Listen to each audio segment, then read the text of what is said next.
The violence between Israel and Hamas is raging unabated. For residents of the Gaza Strip, that means their already heavily controlled lives are again under threat. Today, a few minutes after I left my home, an airstrike hit our building. It caused a powerful explosion, which I'd never seen before.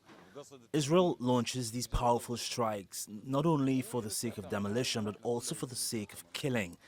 The scale of destruction is very large, and civilians are always the victims.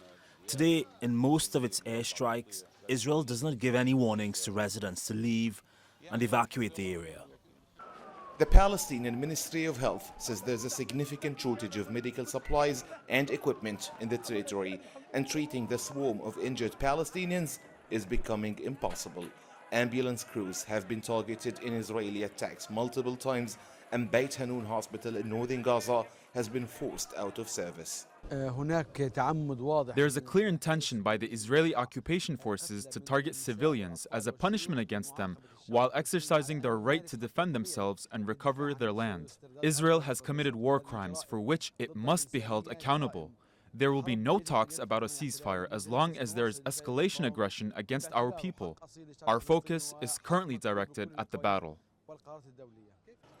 Israel has cut Gaza off from electricity, communication, and access to clean water.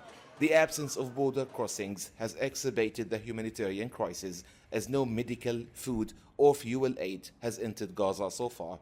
The sole operational crossing, Rafah crossing between Egypt and Gaza, was also forced to close today after parts of it were targeted by Israeli airstrikes. Since the beginning of this escalation, Hamas has relied on its Israeli hostages to secure its demands. The group has threatened to execute their prisoners if Israel continues to target civilian homes in Gaza without prior warning. Israel has maintained its attacks at the same intensity and even escalated them, especially in the densely populated and strategically important Al Rimal neighborhood located in the heart of Gaza City. Netanyahu is trying to turn the image of defeat he received into an image of victory by committing massacres, killing children, and demolishing homes. We will always remain steadfast, and these Israeli policies will not weaken our people, because we have a just cause. Amid persistent violence and the looming possibility of an Israeli ground operation, civilians here are facing severe peril. There's a critical shortage of medical supplies, and essential services are all disrupted.